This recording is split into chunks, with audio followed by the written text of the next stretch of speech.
Hey, welcome to another episode of Injustice in America. Thank you for joining. If it's your first time, welcome. All right, this is part 2 of the interview with Mr. Ben Galecki, and he's gonna tell you guys how he went from being a movie producer looking like this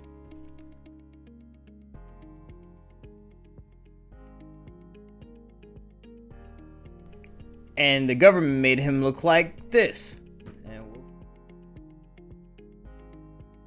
And we'll finish off the rest of the story. Well, there's a lot more to it, but I'll let him tell it. All right, you guys. People, you know, who you are, where you came from, you know, your walk of life and stuff like that. Because I try to explain to people, like, I deal with so many different people and when I was incarcerated and previously and since I'm out now. And I was like, I deal with people all kinds of walks of life. So I heard so many different stories and so many ways people get screwed by the system. But by far, well, you guys have been just... It's my thing is this. You went to the government and said, listen, man, can we do this? They was like, yeah, it's fine, but as soon as you do, we're going to bust you upside the head. What? Yeah. Well, and really one of the things I wanted to hit on related to that is that, I can't know this for sure, but the process of us trying to get our money back, when they took that money, like if we had actually just walked away and said you could keep the money, we may have never got indicted. But because we kept at it, the money back, they was like, we're going to show y'all. Yeah, I mean, because they don't, we hadn't been indicted at that point. And going back to talking about being in the Northern District of Florida, the Northern District of Florida did not indict us. And in fact, we found out through discovery that the prosecutors in the Northern District of Florida actually turned down taking us to trial. They said that they didn't think that we had mens rea. Oh, wow. Because it was their DA agent that had talked to us. Huh. So it's interesting that even though we were based in the Northern District of Florida, if we got indicted in the Northern District of Florida, that's the home base. Yeah. That's where they could have got everything. But instead, they did this kind of piecewise that they split up by time. They said, oh, well, we're going to say that May to July of 2012 was Nevada, and we're going to say August to December of 2012 is They were Eastern playing chess, Virginia. bro. They were playing chess. They did some strategic planning and said, we're going to rope these guys off to make sure that we can screw them and they'll never get out. Yeah.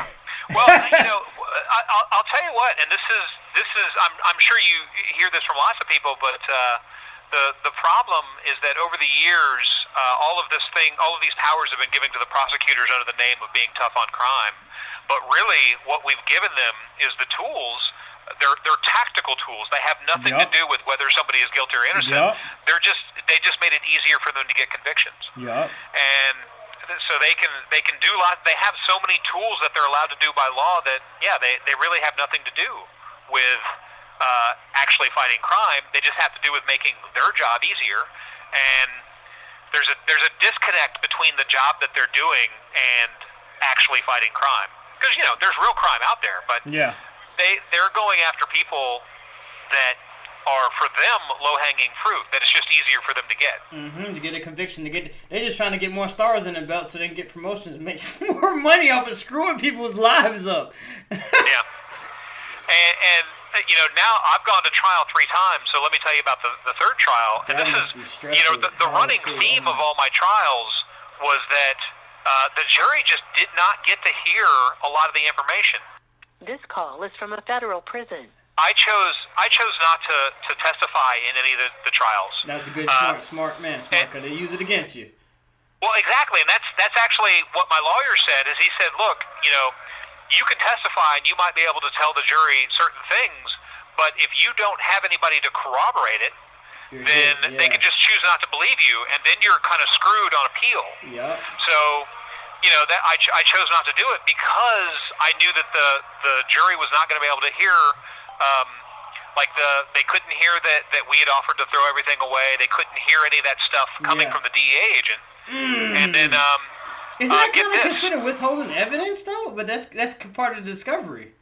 No, so here's the thing. Like, we obviously know all about it, but the jury couldn't hear it from the DEA agent because it would be hearsay.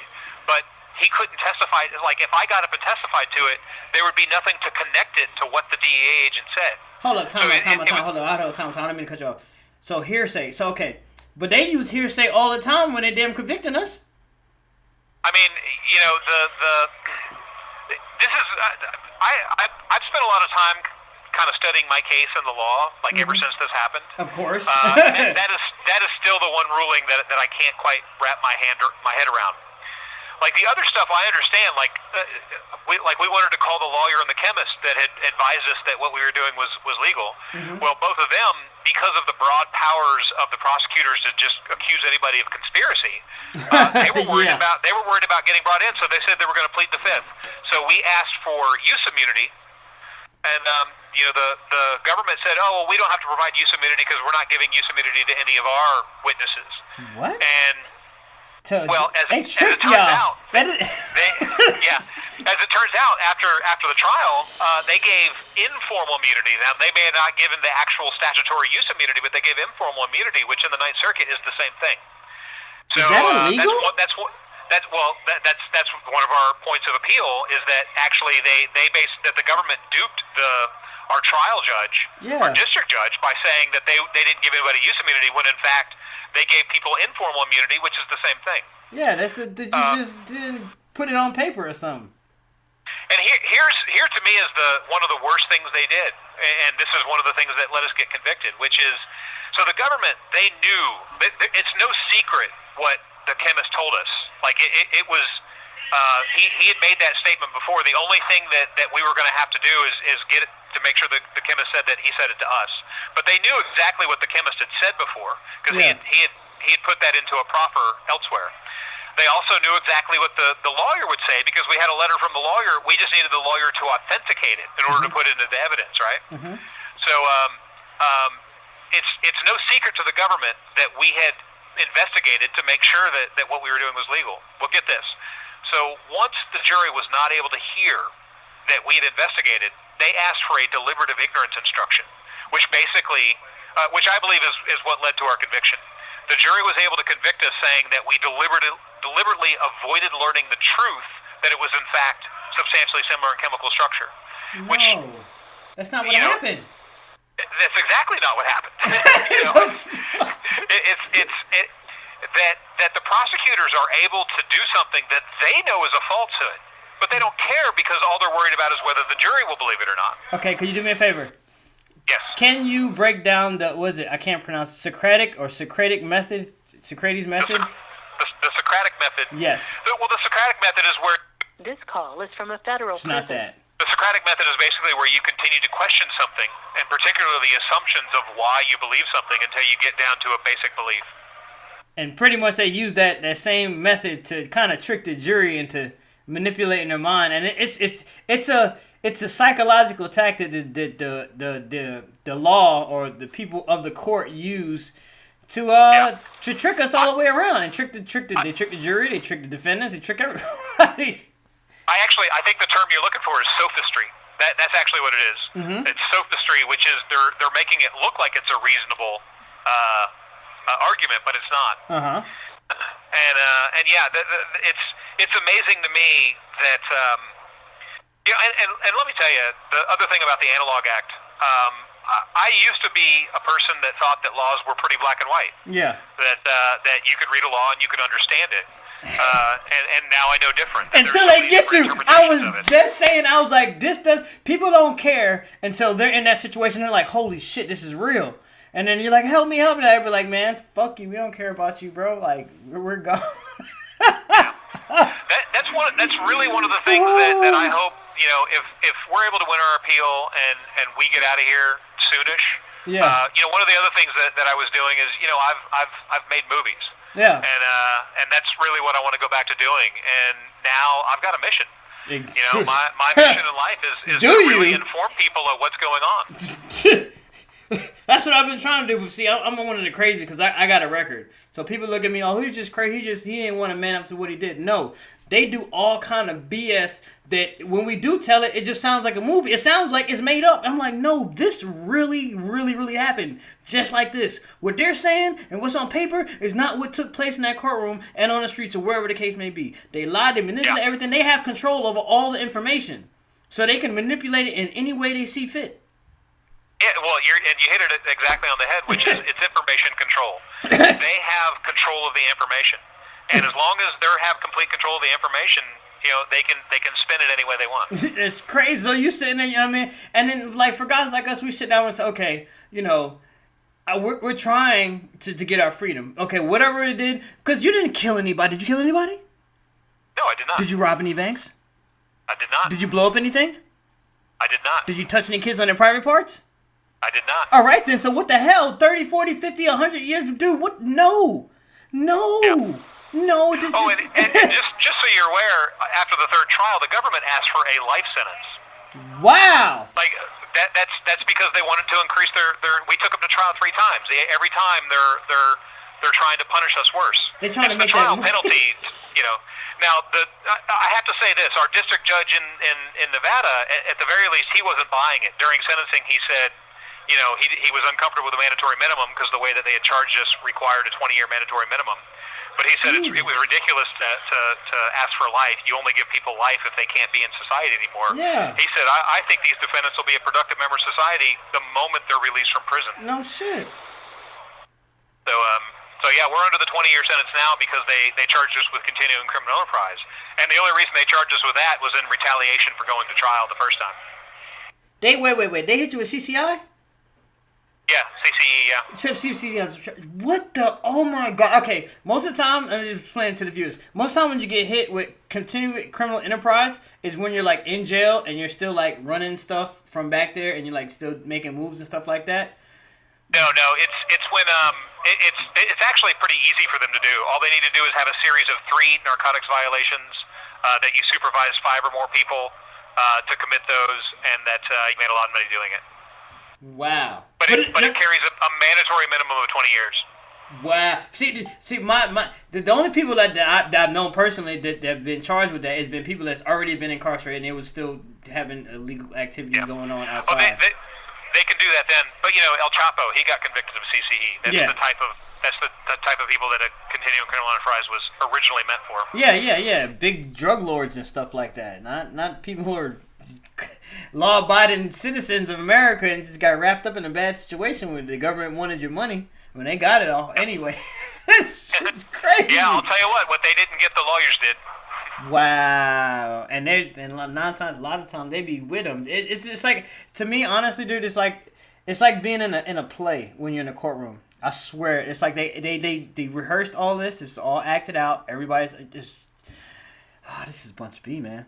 This is a bunch of BS. But man, dude, you got anything else you want to add to that, man? I mean, cause that was a lot, bro.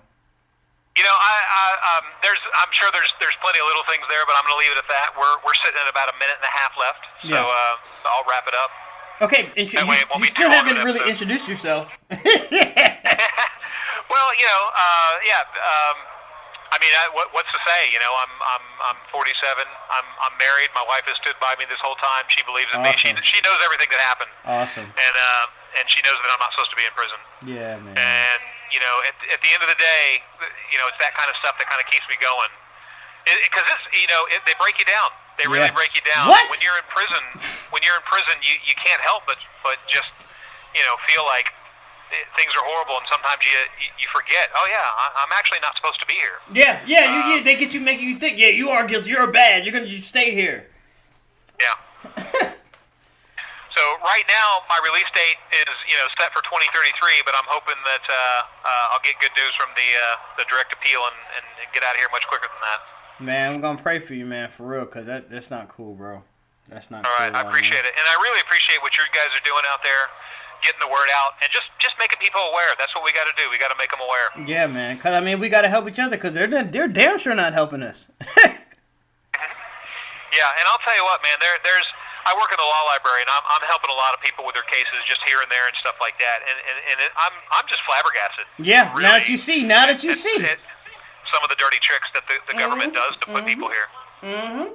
And the thing is, when you're ignorant and you don't understand, you deal with people that don't even have their GED or high school education. They can't really read and write and stuff like that. And then you're trying to ask them to fight for their life, and the law is really extensive. It's real complicated on certain aspects of it. So, damn it.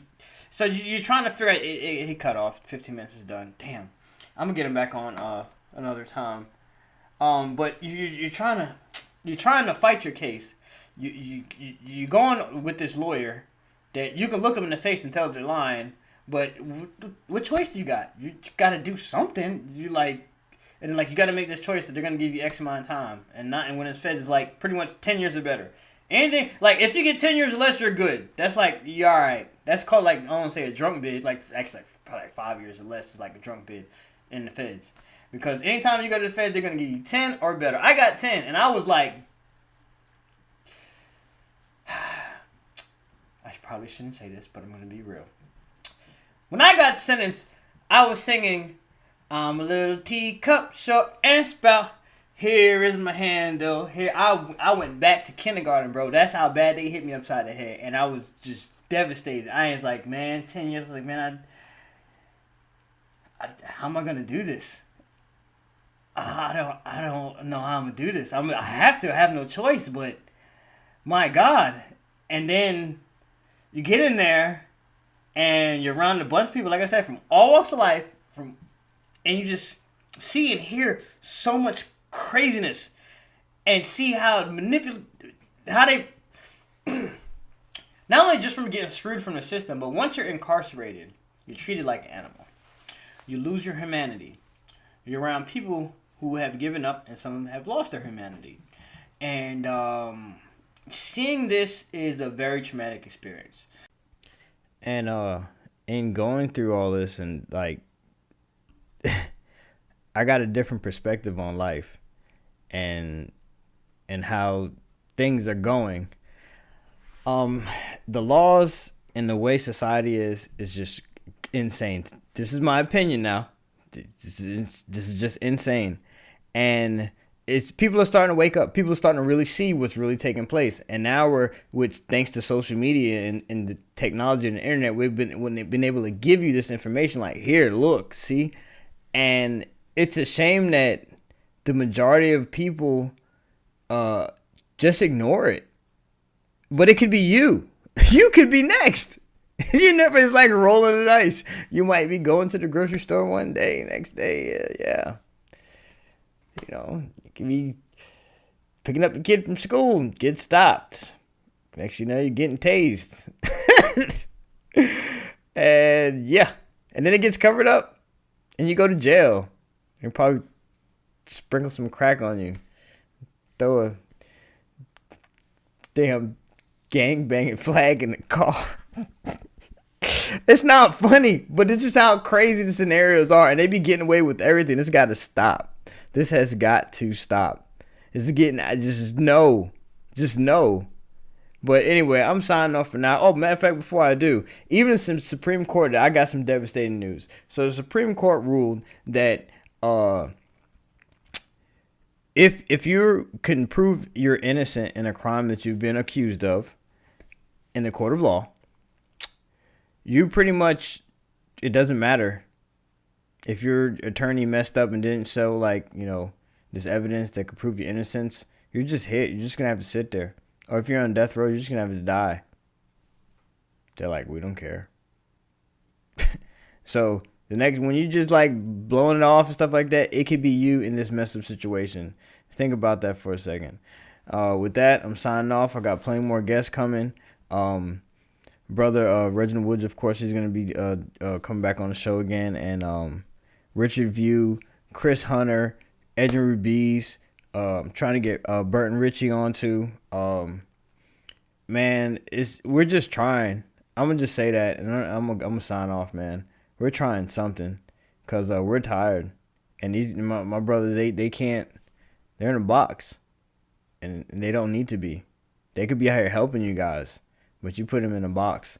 The ones that you guys let out, go and do a whole bunch of crazy stuff, and they make us look bad. And we trying to get free. Well, I'm free now, but they're trying to get free. You know, and we sit up here and watch y'all children, y'all badass kids. Well, y'all think it's bad. They just ain't been shown enough love and taught anything to become productive citizens. Come here, and we watch them grow. We watch them change. And some of them still stay knuckleheads. They're lost. They just, the trauma, like I said, people lose humanity.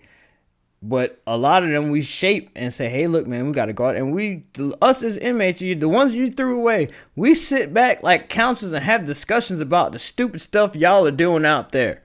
Like, seriously. And we're like, and there's a lot of people that get out of prison and go out and help y'all.